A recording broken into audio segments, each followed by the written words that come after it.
es comprensible. Hay una alteración afectiva dominante en relación al contenido cultural. Entonces, lo mismo, chicos, idea delirante primaria o delusión, algunos la denominan, o idea delirante secundaria o idea deliroide. ¿Ya? Pero es preferible tener solamente un concepto, ¿no? Idea delirante primaria, idea delirante secundaria.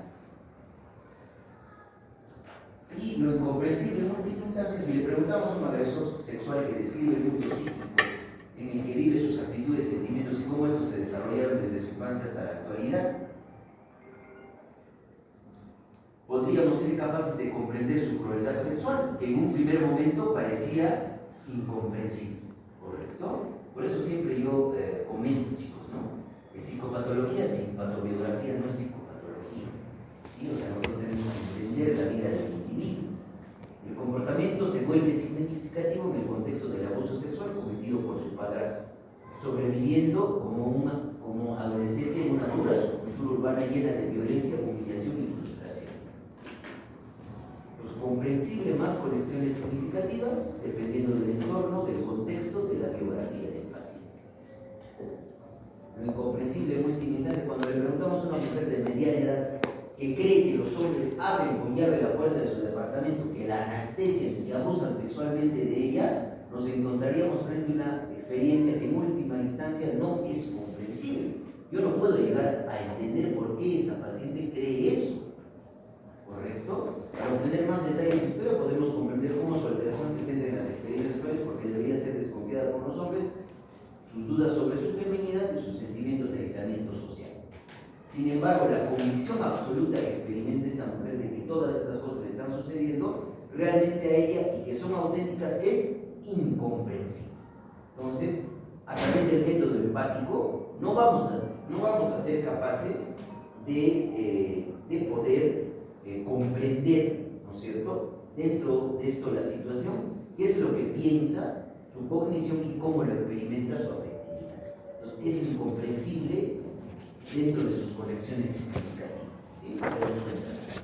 Y los delirios secundarios, ya sabemos que el delirio primario es incomprensible en última instancia, pero el delirio secundario, una paciente maníaca que tiene una alteración en el estado de ánimo, está eufórica, ¿correcto? Y tiene el pensamiento probablemente con pura idea, piensa que es María I de Escocia, aunque admitía que la reina en cuestión vivió y murió hace siglos, afirmaba ser descendiente de ella y sentirse completamente autorizada a decir que ella era María I de Escocia. Un paciente deprimido creía lo que les decía, haber cometido un pecado imperdonable. Todas las discusiones e intentos de persuasión, incluso con una persona cuyas opiniones religiosas respetaba, fueron inútiles a fin de proporcionarle alivio. Entonces, el delirio secundario o idea deliroide es comprensible en el contexto de otros fenómenos anómalos. Recuerden eso, de acuerdo al estado de ánimo patológico, de acuerdo a una alteración de la percepción o alteración del nivel de conciencia. ¿Sí? Eso es un delirio secundario o idea deliroide. Y Hamilton dice que el delirio es una creencia falsa incorregible que surge a partir de procesos patológicos internos. Es fácilmente reconocible cuando no concuerda con qué, con la procedencia educativa y cultural del paciente. Y Kendler habla de la convicción del delirio, como ya le hemos dicho para la definición de Jasper, que es un delirio. Hay un convencimiento de la creencia, esto se extiende a las diferentes áreas de vida del paciente, es extravagante o bizarro, es decir, es probablemente poco probable que suceda en la realidad, ¿correcto? Y está desorganizado, ¿no? No hay una consistencia interna lógica y sistematización. Y hay una presión, es decir, el paciente empieza a preocuparse o empieza a tener un interés sobre esa creencia y empieza a actuar conforme a su creencia delirante. Si un paciente, por ejemplo, tiene la creencia delirante, un delirio primario, de que otras personas le están poniendo ideas en su cabeza y que esa persona, por ejemplo, es el médico o psiquiatra que lo atiende, probablemente en un control, si no está, digamos, adecuadamente controlado, podría agredir al médico psiquiatra o agredir a alguno de sus compañeros dentro de la hospitalización. Eso, por ejemplo, hace poco pasó, ¿no? Un paciente con un cuadro psicótico en el hospital tenía tenía ideas delirantes, sí, eran ideas delirantes, de contenido, digamos, persecutorio, sentía que alguien lo estaba persiguiendo. Y como sentía tanto que lo estaban persiguiendo, tenía miedo de estar en el hospitalizado. ¿Y qué hizo? Justo con una de mis compañeras, con uno de mis grupos, agarró, chicos, y se mordió, hemos visto, se mordió el brazo y se sacó un pedazo de tejido y se lo comió. Eso pasó en el hospital. Miren cómo sigue la conducta a la creencia delirante, ¿sí? Entonces son dimensiones o grados, ¿sí? Ahora, las alteraciones en el contenido ideativo van a tener dimensiones, va a haber una respuesta afectiva. El grado en que las emociones están involucradas en la creencia, nosotros denominamos un síndrome de Klerenbaum, donde, por ejemplo, un paciente puede creer, correcto, que una persona de un nivel social más alto que ella puede estar enamorado de él, ¿no es cierto? Ese es el síndrome de Klerenbaum. La conducta acción de acuerdo a la creencia, ¿no es cierto? Por ejemplo, acá vemos esa imagen, ¿no?, de Napoleón, ¿sí? Y el delirio primario, la esencia de la inferencia delirante primaria o apofanía, es decir, cuando aparece la idea, consiste en que se da un nuevo significado y surge en conexión con algún otro evento psicológico. Y acá habla Schneider de trema o humor delirante. ¿Y de dónde viene el término de trema o humor delirante? Normalmente esa ansiedad que sienten los actores antes de salir al escenario. Por eso es trema o humor delirante. El paciente, cuando empieza a desarrollar una idea delirante, empieza a sentir que su mundo, que algo nuevo va a pasar o se le va a revelar muchos significados, ¿sí? El paciente tiene conocimiento de que algo está sucediendo a su alrededor que le preocupa, pero no sabe qué es. Es experimentado con angustia, insomnio, está ocurriendo algo extraño, se me ha ofrecido todo un mundo de nuevos significados. Y el significado del humor delirante trema se vuelve obvio cuando una idea delirante autóctona, una percepción delirante ocurre. Es esa ansiedad que desarrolla el paciente antes de desarrollar la idea delirante, ¿sí? Y acá tenemos el tema humor delirante. Un hombre de mediana edad se presentó inicialmente como un paciente psiquiátrico ambulatorio con aparente sintomatología obsesiva. No paraba de asegurarse de que sus vecinos no pudieran oír lo que decía en su casa. Había renunciado a varios puestos de trabajo porque creía que sus empleados no iban a aceptar sus convicciones religiosas. Sentía que la gente que le rodeaba era hostil y estaba enfrentada a él de un modo implacable. Y aunque no era capaz de describir exactamente cómo simplemente lo sentía. No dejó de mudarse de diferentes casas, aunque esta sensación siempre lo acompañaba en su extremo. Así que continuó durante varios años hasta que un día llegó un servicio de ayuda afirmando que sus vecinos estaban comentando sus acciones y controlando sus pensamientos. Se desarrolló ya la idea de tirar, después del tren, ¿sí? Y luego hablamos de la percepción delirante. Esto ya lo hemos visto en sensopercepción. Es decir, se le da una interpretación delirante o una percepción normal. Eso recuerden, ¿ya? Este nuevo significado no puede entenderse como el que surge del estado afectivo del paciente o de sus actitudes previas, ¿no? Un paciente dice que es de ascendencia real porque recuerda que la cuchara que usaba de niño tenía una corona. ¿Tiene algún sentido eso? No.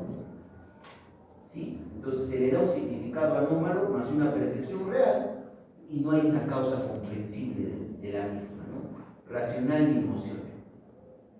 Y acá hablamos de la percepción delirante. Un paciente creía que su mente estaba bloqueada por un dispositivo electrónico. Afirmaba que esto había comenzado cuando 5 años atrás había escuchado un extraño ruido a modo de un chasquido al descolgar el teléfono. Una mujer cada noche se le inyecta sangre fuera de mis brazos. Cuando se le preguntó qué pruebas tenía de que se le inyectaba sangre, explicó que tenía en sus brazos unas pequeñas manchas marrones y por tanto sabía que le había puesto dicha inyección. El entrevistador miró las manchas de sus brazos, se remangó la camisa y le mostró manchas de idéntico aspecto en su propio brazo. Le dijo que habían estado en su brazo desde que era capaz de recordar y que recibían el nombre de efémides o pecas, ¿no es cierto? La mujer estaba de acuerdo con que ambos grupos de manchas parecían similares y aceptó la explicación acerca del origen de esas manchas del entrevistador, pero a pesar de todo, insistía en que sus propias pecas demostraban que alguien inyectaba mientras dormía. Esa es una percepción delirante. ¿Por qué? Porque está viendo las pecas y le está adjudicando una interpretación delirante a una percepción normal, ¿sí? Y Y va a haber diferentes tipos de delirios primarios. Y este es el delirio primario autóctono, es el incomprensible o irreductible. Es como si fuera caído del cielo, aparece un delirio completamente formado en la mente del paciente y fenomenológicamente nosotros no vamos a poder llegar a comprender por qué el paciente cree eso. Aparece en una única etapa y la mayoría de veces son autorreferenciales y de importancia trascendental para el paciente. Y también hablamos de lo que se denomina recuerdos delirantes o memorias delirantes. Es decir, al igual que la percepción delirante, se interpreta de manera delirante un recuerdo normal. ¿Sí? Un acontecimiento que tuvo lugar en el pasado es explicado de un modo delirante. Un hombre de 50 años cuya enfermedad mental se había prolongado durante cerca de 2 años afirmaba que su salud había estado permanentemente afectada desde que tenía 16 años cuando lo sometieron a una operación para implantarle un convólvulo dorado en su intestino. Entonces, y así se va generando el delirio primario, ¿no? Primero hay un temple humor delirante, aparecen nuevas significaciones, puede haber una percepción delirante, una ocurrencia delirante, se predomina un tema dentro del delirio, ya se desarrolla el pensamiento delirante con la incorregibilidad, se integra el delirio y finalmente se sistematiza. Y acá el contenido va a estar determinado, chicos. Las ideas delirantes pueden tener múltiples contenidos. Va a determinarse del contenido, del contexto emocional, del contexto cultural, del contexto social, incluso hasta del contexto político. Entonces, a medida que la masificación de Internet va influyendo, vamos a empezar a experimentar que los pacientes van a empezar a tener ideas delirantes de contenido, por ejemplo, con dispositivos electrónicos. ¿Sí? Y los delirios de persecución son los más frecuentes, donde el paciente, como su término lo indica, siente que lo están persiguiendo, pero cree y está convencido de que lo están haciendo. Es perseguido por los agentes del Interpol, había tapado con papel todas las fuentes de luz de su casa, afirmando que habían colocado cámaras en estos. ¿Sí? Puede haber también delirios de infidelidad, donde se cree que el cónyuge o la pareja le está haciendo infiel.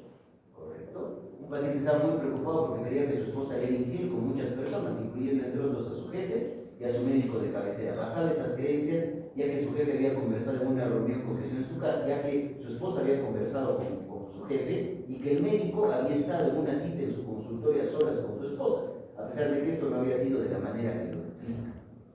Y luego también tenemos los delirios de amor o erotomanía, donde el paciente cree que otra persona, como decía, está dentro del síndrome de Cleveland, ¿no es cierto? El paciente cree que una persona de otro rango social o económico más elevado que él está enamorado perdidamente de él y va a tener esa conexión.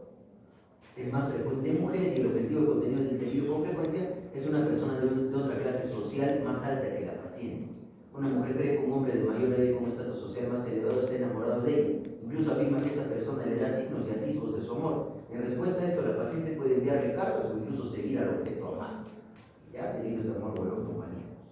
Puede haber también delirios de grandeza donde el paciente cree que tiene atributos o tiene poderes sobrenaturales. Una paciente maníaca quería ser descendiente de la casa real de Estuardo y que por tanto de algún modo era en realidad María I de Escocia.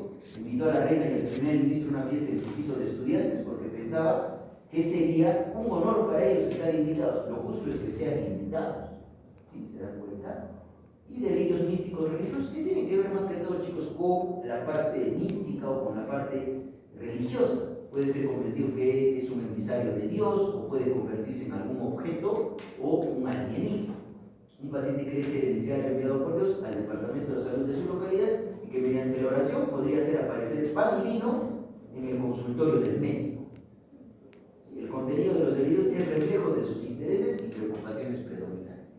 Entonces, el contenido casi no nos interesa, chicos. Lo que yo quiero que sepan es qué es lo que define la forma del delirio. Porque los contenidos pueden tener múltiples.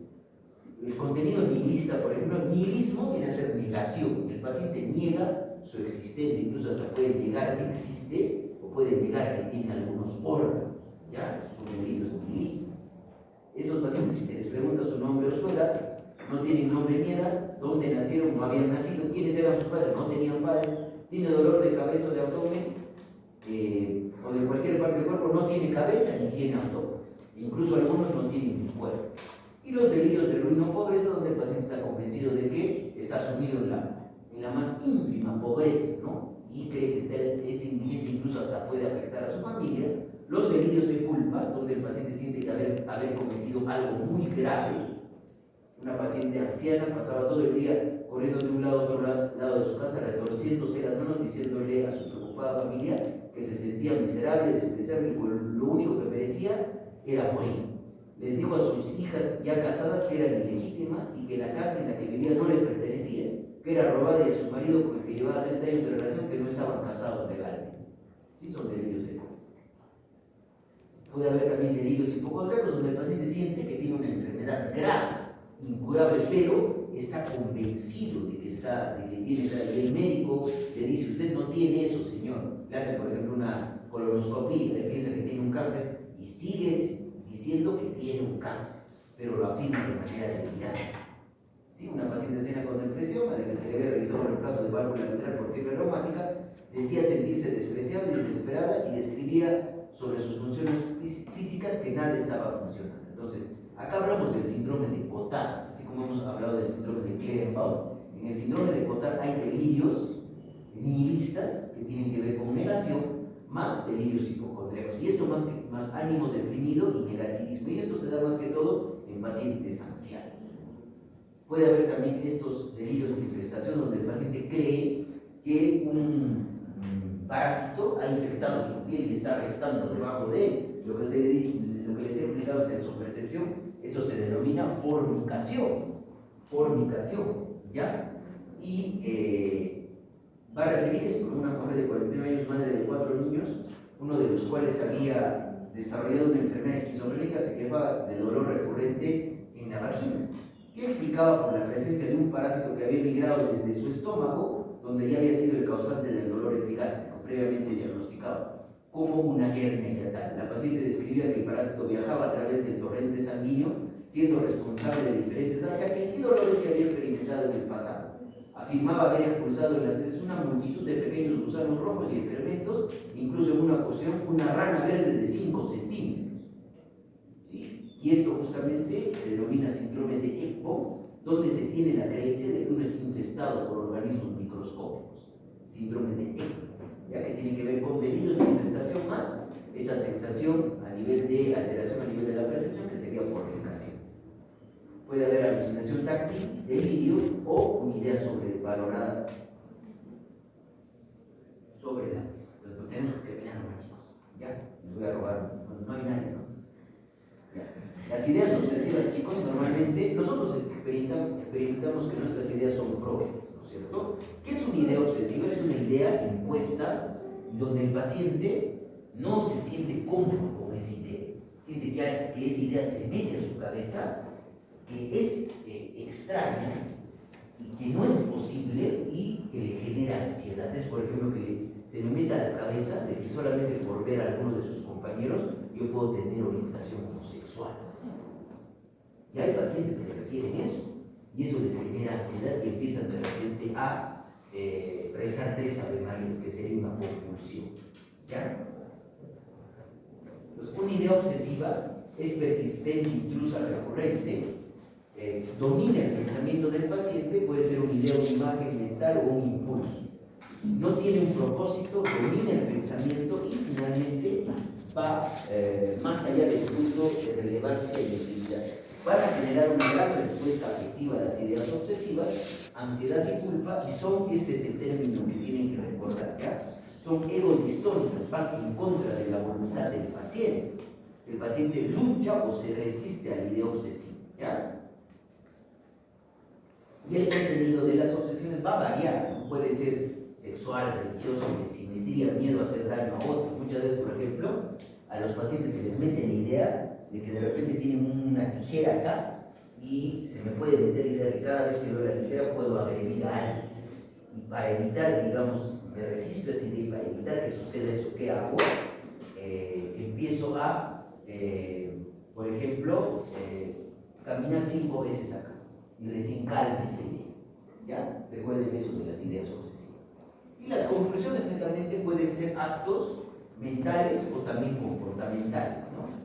Se producen en respuesta a la idea impulso y imagen obsesivo, su objetivo es disminuir la ansiedad generada por la obsesión. Cuando el miedo obsesivo a la contaminación, por ejemplo, conduce a un lavado compulsivo, o la simetría o el lavado, ¿sí?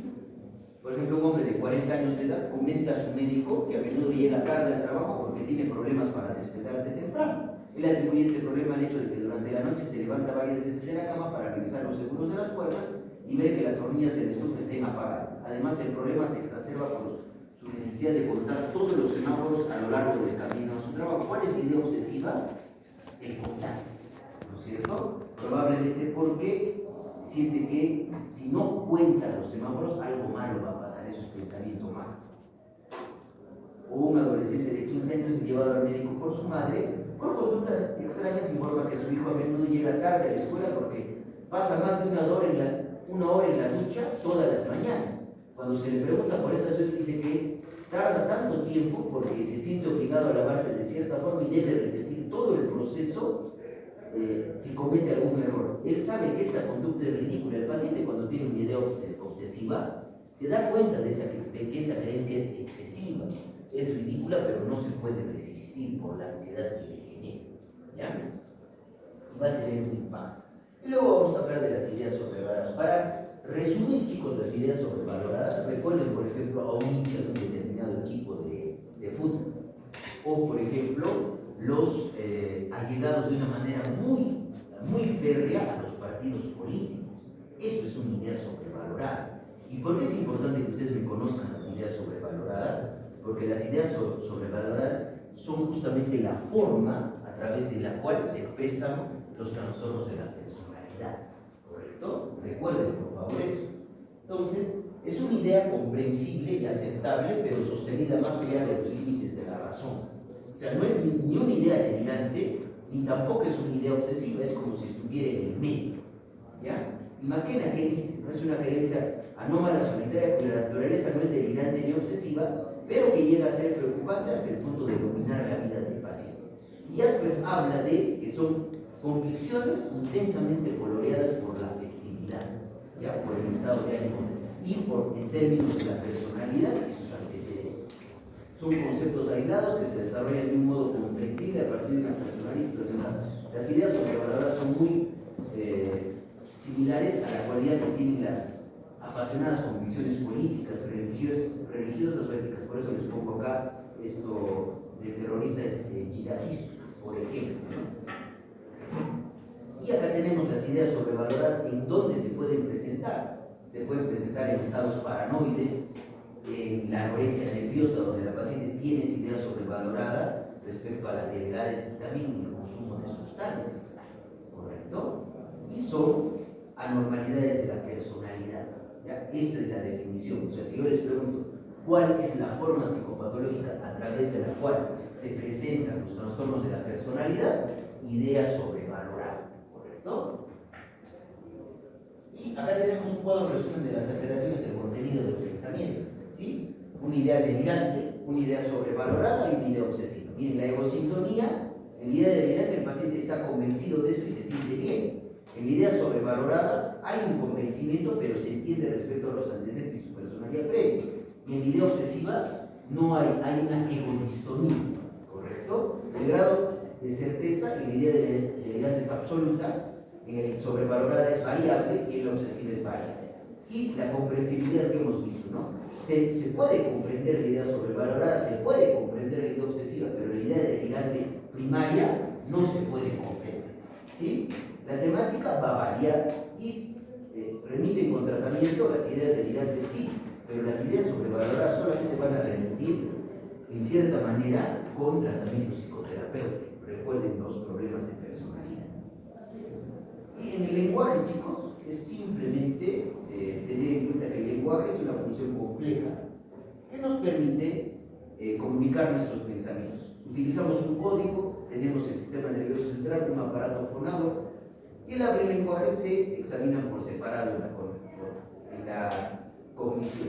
Hay que valorar la espontaneidad del habla, la fluidez, la velocidad, la articulación y la prosodia, la comprensión auditiva y la capacidad para poder repetir palabras que también ese paciente tenga una sintaxis y respete las reglas gramaticales de su idioma, ¿no es cierto? Eso es lo más importante. ¿Ya? Pues el lenguaje casi no es, ya lo entendemos, ¿no? Y lo que yo quiero explicarles es que el lenguaje es espontáneo, no solamente una respuesta a una pregunta, es fluido, ¿correcto? Además, hay una latencia de un tiempo al momento de preguntarle algo. Puede haber un tema mutuo, se comparte el mensaje, hay comprensión, con la retroalimentación se evalúa la comprensión y tiene una calidad general. Se utiliza la sintaxis y las reglas gramaticales para poder entender. Y finalmente hay una conducta asociada, mímica y lenguaje corporal asociado a ese lenguaje, ¿sí? Y va a haber trastornos de la articulación, y esto es netamente, la mayoría de veces esto, chicos, se ve en neurología, porque son alteraciones del aparato fonador, o en otorrinolaringología, donde se puede ver afonías, disfonías, puede haber disartria cuando no se puede articular palabras, manierismos articulatorios, lenguaje robótico y forzado vacilante, tartamudeo o modulación. La prosodia va unida a un contenido emocional del lenguaje. Y trastornos de la producción del lenguaje, ya hemos hablado de la presión del habla, donde las palabras son más, se empiezan a producir más palabras por minuto. O puede haber un lenguaje enlentecido y mutismo, afonía, incapacidad para vocalizar, disfonía es dificultad para vocalizar, voz ronca, susurros. Y el lenguaje estereotipado es cuando se habla, chicos, de una manera muy automático, repetitiva. Y la beligeración se repite varias frases, ¿no? Al momento de hablar. Por ejemplo, doctor, ¿cuándo puedo salir del hospital? ¿Cuándo puedo irme? Y empieza a repetir, ven. ¿Sí? Hablamos de palilaria cuando se repite una palabra, ¿ya? Palilaria.